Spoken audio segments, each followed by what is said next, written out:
I have a really cool product to test out today. It is a stabilized spotting scope from Kite Optics. And I haven't heard a lot about stabilized spotting scopes. It's the kind of thing that's come up in conversation of, oh, it'd be cool if that existed. So I'm really excited to actually try one. And the idea is that if you're scoping and there's a lot of shake from like wind, you could basically press a button or flip a switch and it'll stabilize the view for you, which would help a lot when you're out looking at birds. So let's get this open. Classic kind of packaging here from Kite. I'll try to show you everything that's in the box here. So carrying case, right there. So this is the scope itself. There are some straps, and then the warranty card in here. So let's take a look at the actual scope. There we go. So it's actually not too cumbersome. It's a pretty compact looking scope here. I think it's just gonna take a little bit of using it to see how it works here. I'm assuming this is how you stabilize. You push this to one side or the other.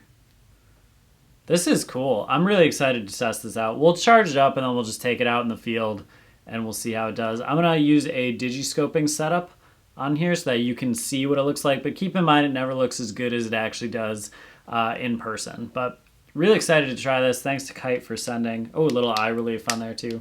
That's nice. So let's get this out in the field and see how it works.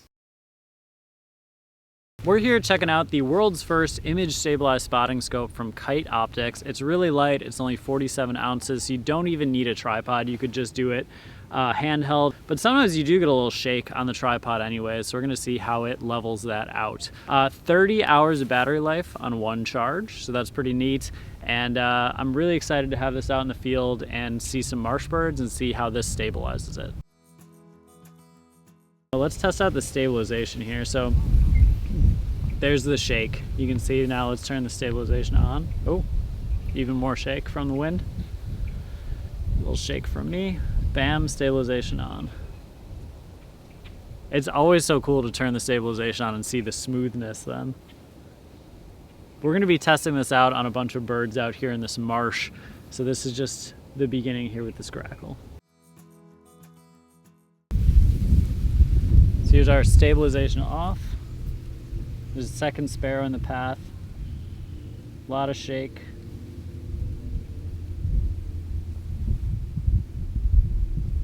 Especially when panning. Now let's turn it on.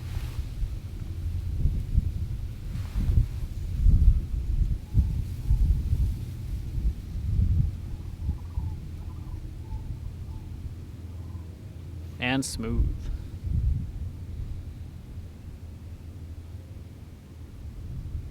Now keep in mind what we're seeing through here isn't ever going to be as clear as you would see just looking through. So take that with a grain of salt, but you can see the stabilization in effect this way.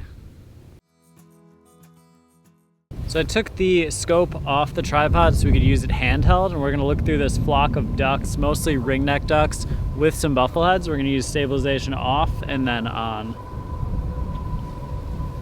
So here's off.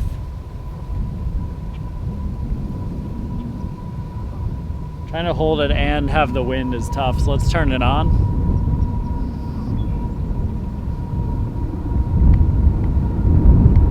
Yeah, huge difference. We have a couple Canada geese a little bit closer. I'm doing another panning test with it on the tripod. So this is off here. Let's turn that stabilization on.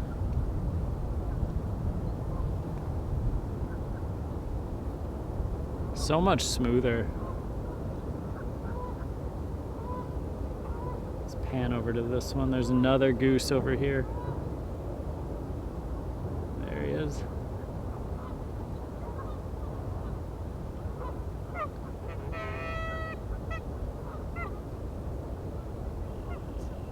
Aggressive goose popped its tongue out there. So here's off.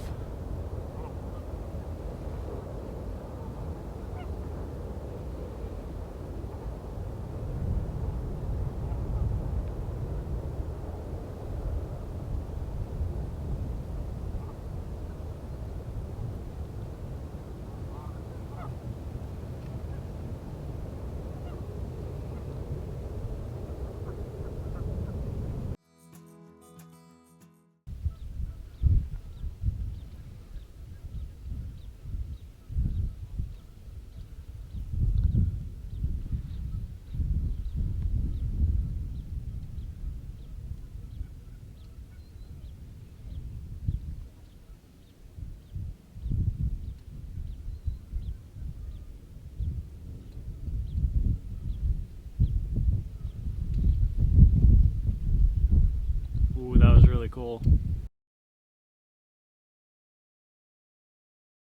Ringneck ducks. What?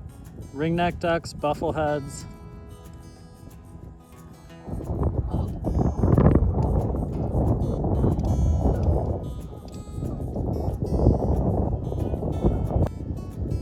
A couple gadwall.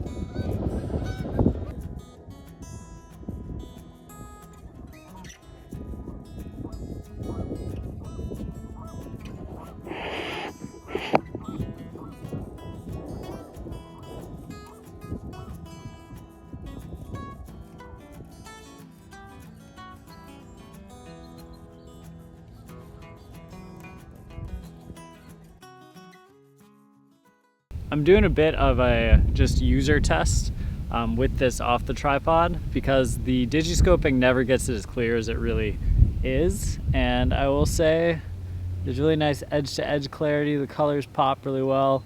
The glass seems high quality. Looking at a dark-eyed Junko right now, and that doesn't always come through in the digiscoping setup. So it is, you know, a higher priced item. The quality is there. The usefulness of the technology is there, the innovation is there. So this is one of those luxury birding items where it'd be really easy to get used to it, and then anything without stabilization would feel really bad. So it is pricier, but if you have the extra capital to spend, it's a really good addition to your birding lineup. And if you forget to charge it, you can always just use it as a regular scope, and it's still gonna be really high quality. In this forest, there have been a ton of brown creepers. I've had stabilization on, just following them up the tree. It's been able to catch them really well, and it looks really nice and clean. So another benefit of the stabilization is really the panning ability. So when you're able to track something and it's smooth instead of shaky, that's a big bonus. Of course, leveling out the wind and the human element of the shake is good too. So a lot of benefits to image stabilization. This has been really cool to test out. So if you had the chance to try some image stabilization products like binoculars or scopes, I would definitely recommend it. It's really cool.